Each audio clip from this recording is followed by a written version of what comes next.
नमस्कार दोस्तों, मैं हूं गौरव और आप देख रहे हैं मार्केट रिपोर्ट। आइए बात करते हैं गोल्ड यूएसडी की। दोस्तों, अभी आपकी स्क्रीन के सामने गोल्ड यूएसडी का चार्ट है जिसमें मैंने 5 मिनट के टाइम फ्रेम को लगाया हुआ है और इसमें जिस तरीके की मूवमेंट लास्ट ट्रेडिंग सेशन में रही और अभी जो करंट लाइव मार्केट चल रहा है, इसे देखते हुए हम ये समझने की कोशिश करेंगे कि आने वाले टाइम में, आने वाले सेशन में वो कौन से प्राइस लेवल हैं जो इसमें सपोर्ट और रेजिस्टेंस का काम करेंगे और उन्हें देखते हुए हमारा आगे का क्या व्यू है। क्या हमें बाइंग करनी चाहिए, सेलिंग करनी चाहिए या थोड़ा सा वेट करना चाहिए किसी भी ट्रेड में एंटर करने से पहले। तो आइए शुरू करते हैं 5 मिनट के टाइम फ्रेम पे गोल्ड यूएसडी का चार्ट। दोस्तों, लास्ट ट्रेडिंग सेशन में और बल्कि मैं ये कहूँगा कि उससे भी पहले कई ट्रेडिंग सेशन से हम एक ही तरीके का एक बिहेवियर देख रहे हैं मार्केट का, जिसमें मार्केट ने लोअर रेंज पे अपने आप को कंसोलिडेट करने के लिए सिर्फ कंटिन्यू किया हुआ है और उस लोअर रेंज में मार्केट में एक सेलिंग प्रेशर इस तरीके का बना हुआ है कि प्राइसेस कहीं पर कोई स्ट्रॉन्ग रिकवरी नहीं दिखा पा रहे। थोड़ी सी रिकवरी आती है, उससे ज़्यादा उसमें एक सेलिंग प्रेशर इस तरीके का बना रहता है कि ये डाउट सबको है कि मार्केट और ज़्यादा एक बड़ा डिप ले सकता है या नहीं ले सकता। तो उसी पर हम बात करने के लिए थोड़ा लेवल्स को समझने की कोशिश करेंगे और ये देखेंगे कि कौन से वो लेवल्स हैं जिसके बाद मार्केट में स्ट्रेंथ आने की एक्सपेक्टेशन थोड़ी सी बढ़ जाएगी, थोड़ी सी पॉसिबिलिटी बढ़ जाएगी कि मार्केट जो है वो और ऊपर की तरफ कंटिन्यू कर सकता है। तो देखते हैं अब इन्हीं सब चीज़ों पर कि मार्केट किस तरीके से परफॉर्म कर सकता है आगे। यहाँ पर हम देख रहे हैं मार्केट में एक इस तरीके का पैटर्न, एक डिप लिया और फिर यहाँ से एक रिकवरी और मार्केट जो कंसोलिडेट करते हुए थोड़ा सा नीचे की तरफ मूव करता हुआ नज़र आ रहा है। बहुत ही छोटी रेंज है। अगर आप पूरी की पूरी एक इंट्राडे ट्रेडिंग इसकी देखेंगे तो मार्केट एक बहुत ही स्लो ट्रेडिंग दिखा रहा है और ये कहाँ पर आकर इसे सपोर्ट मिला हुआ है उस चीज़ को भी हम देखेंगे और समझने की कोशिश करेंगे। आइए थोड़ा सा आगे चलते हैं 15 मिनट के टाइम फ्रेम पे, वहाँ देखते हैं कि किस तरीके का एक ट्रेंड हमें नज़र आ रहा है। यहाँ पर हम देख रहे हैं मार्केट में करेक्शन, एक ये स्पाइक लगा था ऊपर, पर तब तक MCX ओपन नहीं हुआ था। ये उसके क्लोजिंग टाइम का ही एक ट्रेंड है। यहाँ पर फिर मार्केट नीचे और नीचे और नीचे। कोई भी दिन ऐसा नहीं जा रहा कि मार्केट अपने आप को हायर लेवल्स पे कंसोलिडेट कर रहा हो और एक अपसाइड मूवमेंट दिखाने की कोशिश कर रहा हो। डेली हम एक ही तरीके का बिहेवियर देख रहे हैं कि लोअर प्राइसेस पे मार्केट जो है वो कंटिन्यू कर रहा है, जिसमें एक रीज़न है कि जो डॉलर है उसमें एक हम स्ट्रेंथ बनती हुई देख रहे हैं, जिसकी वजह से गोल्ड पे एक सेलिंग प्रेशर बन रहा है। ये पूरा का पूरा ट्रेंड धीरे धीरे नीचे की तरफ कंटिन्यू करता हुआ जा रहा है। 1725 के आसपास के लेवल ट्रेड कर रहे हैं। अगर हम MCX पे बात करें तो 50,500 के लेवल आसपास ट्रेड कर रहा है मार्केट। और ये गिरावट अगर इसी तरीके से कंटिन्यू रहती है तो कहाँ पर एक स्ट्रॉन्ग सपोर्ट हम देख रहे हैं, क्योंकि अगर हम अभी की बात करें तो मार्केट ने ऑलमोस्ट सारे सपोर्ट लेवल ब्रेक किए हुए हैं, सिर्फ एक के जो हम अभी डिस्कस करेंगे। और अगर हम इंट्राडे एक पैटर्न समझने की कोशिश करें तो मार्केट जो है वो उस तरीके का एक ट्रेंड दिखा रहा है। यहाँ पर जो हमारे सामने बहुत क्लियर है, ये इसीलिए मैंने 1 घंटे का टाइम फ्रेम दिखाया आपको।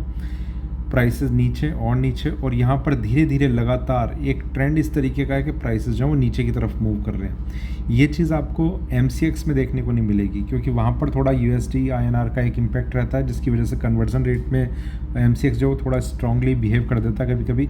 पर यहाँ पर अगर हम देखें, एक स्ट्रॉन्ग डिप, कंसोलिडेशन, एक स्ट्रॉन्ग डिप और ये पूरा का पूरा एक सेलिंग प्रेशर बनता हुआ जा रहा है मार्केट में, जिसमें प्राइसेस जो हैं वो धीरे की धीरे, जो उनका एवरेज प्राइस है वो नीचे की तरफ कंटिन्यू कर रहा है। और ये एक कंटिन्यूस प्रोसेस है जो हम अभी तक हमारे सामने नज़र आ रहा है। तो इस चीज़ को, इस ट्रेंड को हम किस तरीके से समझ सकते हैं? देखिए, एक चीज़ बहुत ज़्यादा ज़रूरी होती है कभी भी अगर इस तरीके का आप एक ट्रेंड देखें या मार्केट देखें तो उसमें रेजिस्टेंस लेवल बहुत बड़ा रोल प्ले करता है। रेजिस्टेंस लेवल मतलब किसी एक ऐसे प्राइस को मार्केट ब्रेक कर दे जिसके बाद कम से कम ये समझा जाए कि प्राइसेस में एक स्ट्रेंथ बन सकती है। तो वो बनेगी नहीं बनेगी तो वो उसके बाद पता लग सकता है। पर जब तक ये कोई लेवल ऐसा ब्रेक नहीं होता तब तक यही एक्सपेक्टेशन रहती है कि प्राइसेस जो है वो लोअर लेवल्स को होल्ड करके रखेंगे। अभी तक का तो ट्रेंड जो है वो इसी तरीके का चल रहा है। बाकी और थोड़ा सा अभी आगे देखते हैं, आगे चलते हैं 4 घंटे के टाइम फ्रेम पे।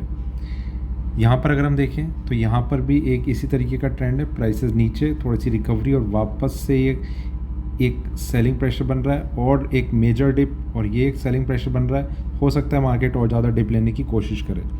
ठीक है, 1725 मार्केट का करंट प्राइस। और आगे चलते हैं डेली टाइम फ्रेम पे। यहाँ पर अगर हम देखें तो प्राइसेस में एक स्ट्रेंथ बनी थी।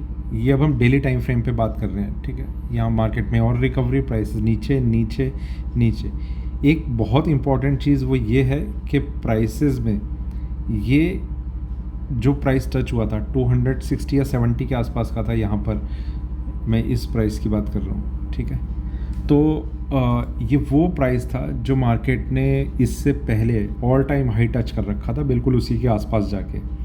इस प्राइस की एक इम्पॉर्टेंट बात ये है कि मार्केट ने एक डबल टॉप जैसा एक फॉर्मेशन क्रिएट करने की कोशिश करी है, और जो बहुत बड़े टाइम फ्रेम पे है। जितना बड़ा टाइम फ्रेम होगा उतनी ही चांसेस इस चीज़ के होंगे कि अब मार्केट को वापस से उस लेवल को ब्रेक करने में काफ़ी ज़्यादा एक स्ट्रगल करना पड़ेगा।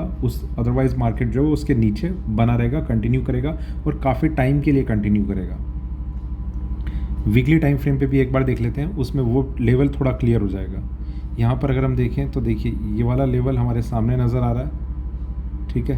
तो ये एक डबल टॉप का पैटर्न है जो मार्केट ने अभी हमारे सामने दिखाया। अभी आगे के लिए मार्केट कैसा रह सकता है, उसमें ये एक सपोर्ट लेवल बन सकता है जिसमें 1686 ये बहुत इम्पॉर्टेंट लेवल है। इसके नीचे में अगर मैं एक सपोर्ट रेंज की बात करूं तो ये सपोर्ट जाता है 1675 तक, आप समझ लीजिए। वैसे 73 के आसपास का वैसे ही एग्जैक्ट प्राइस है 1675। इस पूरी की पूरी स्ट्रॉन्गेस्ट सपोर्ट रेंज के ऊपर अगर गोल्ड की क्लोजिंग हो जाती है तो मैं ये भी मानूंगा कि मार्केट MCX में 50,000 के लेवल के नीचे उस टाइम ट्रेड कर रहा होगा। और अगर कुछ ऐसा होता है जो मार्केट में इस लेवल में एंटर कर जाएगा तो कहीं ना कहीं गोल्ड USD और गोल्ड MCX दोनों के लिए ही एक स्ट्रॉन्ग बियरिशनेस देखी जा सकती है आने वाले टाइम में। और अगर ऐसा नहीं होता तो मार्केट के यहाँ पर सपोर्ट लेने के चांसेस काफ़ी ज़्यादा है। एक चीज़ और मैं आपको बताना चाह रहा हूँ कि करंटली जहाँ पर मार्केट अभी ट्रेड कर रहा है यहाँ पर, ठीक है, ये इस सपोर्ट का एक लास्ट पार्ट ये हम देख लेते हैं। ये प्राइस है 21.53, ठीक है, 1721.53। मैं इस कैंडल की बात कर रहा हूँ यहाँ पर, जहाँ पर अभी इसका करंट प्राइस चल रहा है, और ये इस पूरी की पूरी रेंज का ये लोएस्ट प्राइस है। ये अगर ब्रेक करता है मार्केट थोड़ा सा और डिप लेने की कोशिश कर सकता है, पर अल्टीमेटली ये एक प्राइस है। इसका भी एक लोएस्ट प्राइस देख लेते हैं हम, ये है 1663, ठीक है। तो वो देखा जाएगा वो ब्रेक होगा या नहीं होगा, वो एक अलग चीज़ है। पर 1686 के नीचे अगर मार्केट ने अपनी 3-4 दिन की क्लोजिंग सेटल कर दी तो कहीं ना कहीं गोल्ड के लिए एक काफ़ी बेयरिश साइन हो जाएंगे, और चार्ट्स पे हम गोल्ड को रिकवर करता हुआ इतना इजीली शायद ना देख पाएँ, और काफ़ी नीचे के लेवल्स हमें देखने को मिल सकते हैं। तो उस चीज़ पे थोड़ा सा ध्यान रहेगा। उससे पहले और एक पॉसिबिलिटी अभी और है, इसीलिए अभी गोल्ड में कोई भी ट्रेड की तरफ हमारा झुकाव रहना है कि प्लस में या माइनस में, वो करना अभी के लिए थोड़ी सी जल्दबाजी है। मार्केट को सेटल होने दीजिए, आपके सामने क्लैरिटी आ जाए कम से कम कि अब ट्रेंड किस तरीके का चल रहा है, ट्रेड लेना चाहिए नहीं लेना चाहिए। हो सकता है कि मार्केट इसी सपोर्ट को कंसिडर करके यहाँ से एक रिकवरी दिखा दे। ये थोड़ी सी ही रिकवरी MCX में तो बहुत ज़्यादा हो जाएगी, क्योंकि वहाँ पर USD INR का ऑलरेडी एक इम्पैक्ट पड़ा हुआ है, और कहीं ना कहीं गोल्ड USD में भी अगर तेज़ी आती है, थोड़ी सी भी रिकवरी आती है, तो वहाँ पर वो तेज़ी की तरीके से काम करेगा, ठीक है। एक ये सपोर्ट प्राइस है जहाँ आपको जल्दबाजी नहीं करनी चाहिए। कोई भी शॉर्ट सेलिंग का ट्रेड लेना इसलिए गलत है क्योंकि मार्केट अपने सपोर्ट पे है। इसके बाद भी मार्केट एक डिप लेने की कोशिश कर सकता है, उसका सस्टेन करना नीचे वो थोड़ा सा मुश्किल लग रहा है। दूसरी चीज़ कि अगर आप लॉन्ग पोजीशन लेते हैं तो हो सकता है सपोर्ट ब्रेक हो जाए, और फिर उसके बाद का एक अलग स्ट्रेटजी में आपको जाना पड़ेगा और समझना पड़ेगा कि अब क्या आप कर सकते हैं, ठीक है। वापस चलते हैं 15 मिनट के टाइम फ्रेम पे, उन लेवल्स को थोड़ा सा आप डिस्कस करते हैं जो हमारे लिए अब इम्पॉर्टेंट हो सकते हैं। सबसे पहला और इम्पॉर्टेंट लेवल जो एक नियरेस्ट लेवल हम देख रहे हैं वो है $1732, $1732 का। ये जब तक मार्केट में ब्रेक नहीं होता कोई भी एक्सपेक्टेशन ऐसी नहीं बन पाएगी कि गोल्ड USD के प्राइसेस ऊपर की तरफ मूव कर सकते हैं। इसके बाद जो प्राइस है वो है 1745। ये प्राइस ब्रेक होना ये थोड़ी सी एक उम्मीद जगा सकता है कि शायद मार्केट का जो बियरिश ट्रेंड था वो अब ख़त्म होता हुआ थोड़ा सा नज़र आ रहा है। At least for a short term market में इस तरीके का ट्रेंड ख़त्म होता हुआ नज़र आएगा। हो सकता है कुछ दिनों के लिए या 1-2 हफ्ते के लिए और मार्केट में ख़त्म होता हुआ नज़र आए।